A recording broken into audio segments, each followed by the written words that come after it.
You ask Tiger to solve. This deals with linear equations with one unknown. The final result is w equals 17. Let's solve it step by step. Group all constants on the right side of the equation.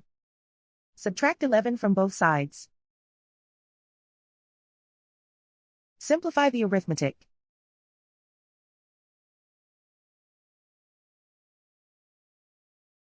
Isolate the w. Divide both sides by 3.